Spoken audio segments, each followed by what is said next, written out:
ठीक ठीक अब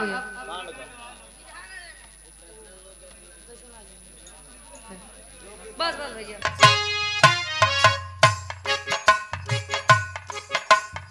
कोनो लड़का अपने पिताजी से अपन डिमांड बतावे फरमाइश बतावे कहे लेन देन में समझौता बा लेकिन दुल्ही नंबर 1 के चाहिए एकदम बढ़िया कहे कैसे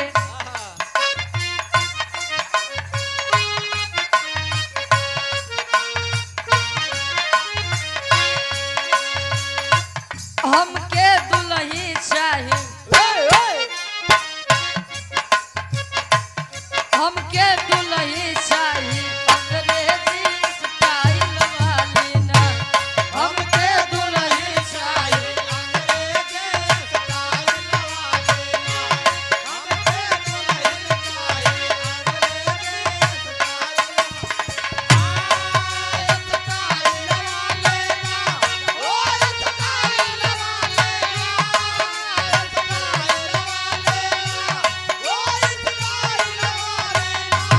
एकदम लपकौआ एकदम लपकौआ छपकौआ मोबाइल वाली ने एकदम लपकौआ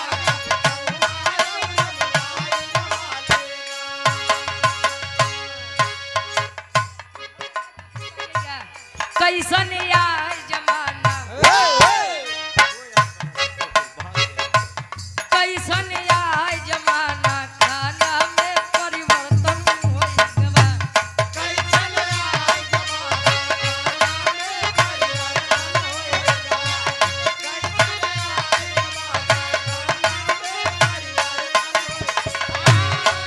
परिवर्तन होई गवा हो परिवर्तन होई गवा परिवर्तन होई गवा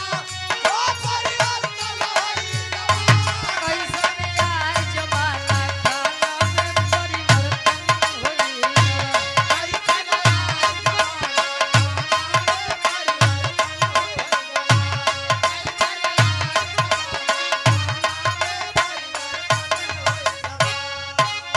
खात रहे सब पतरी पे भोजन बफर हो सिस्टम जारी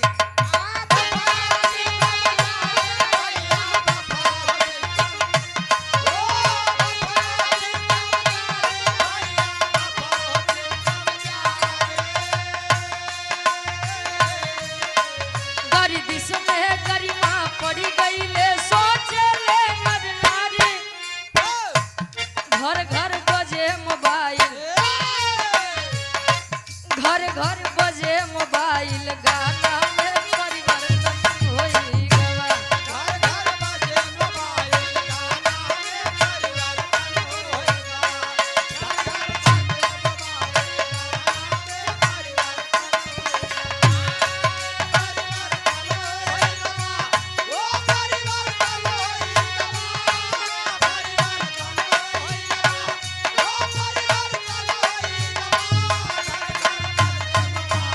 गाना में परिवर्तन होई गवा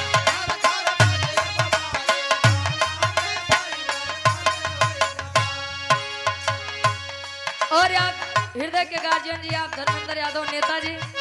सूरज दर्शी जी के मामा हैं महुआ में प्रयागराज से 100 रुपए का महान आशीर्वाद चनों में कोट कोट माने आशीर्वाद के छा रही पहले के समय में लोग बढ़िया से बैठाई के पत्तल परोस के भोजन करवावत रहे लेकिन जब से बफर सिस्टम आ गया चचा आज जनाना नहीं जब से बफर सिस्टम वाला जमाना आ गया 2-4 जने 10 जने खड़ा हो जाए 2-4-600 का तो ऐसे खिया सकते हैं काका अरे बढ़िया अगर कुर्ता पहन के जाए पीछे से अगर केवल सब्जी लगा दे कुर्ता में हाथ जान आग बात पतो 4 बात सुनो भूख करी आगे कभी जी लिखते हैं कैसे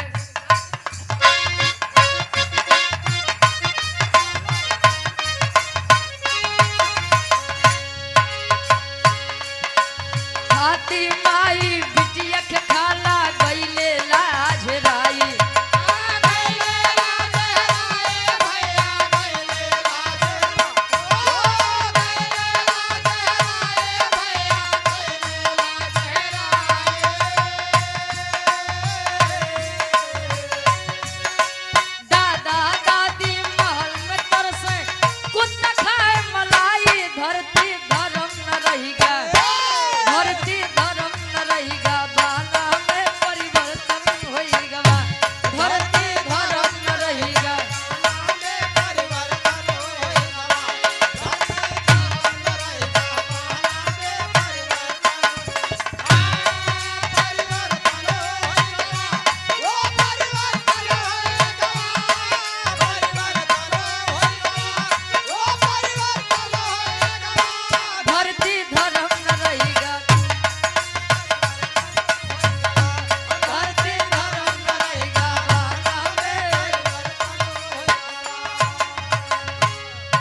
समय में डिजिटल इंडिया है भैया, मॉडर्न जमाना है। माई बाबू के सेवा सत्कार करे में लइकन पसीना छोड़ देते हैं और सास ससुर के सेवा करे खोई तब देखा।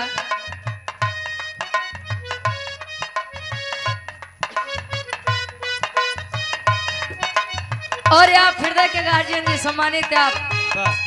रोहित यादव जी, धर्म के हमारे भी जीजा जी, आप सूरज दूसरे जी के जीजा जी हैं। 201 रुपए का महान आशीर्वाद, चरणों में कोट कोट नमन है, आशीर्वाद के साथ अबे 300 कम। ए भैया आज के समय में लोग शौक से अपन शौक पूरा करे बोले देखा आप पेट लवर होता है।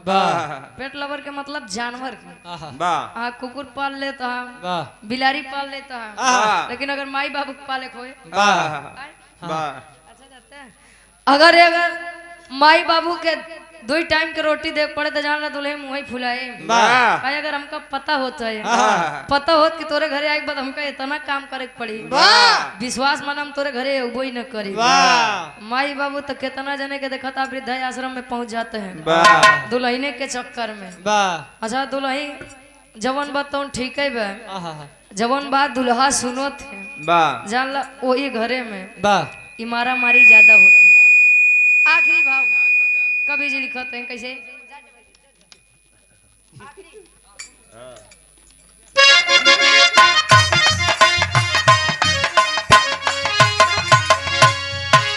नाहन के लइका यदब करे ना सबके देला गारी, सबके देला गारी भैया, सबके देला भैया, सबके देला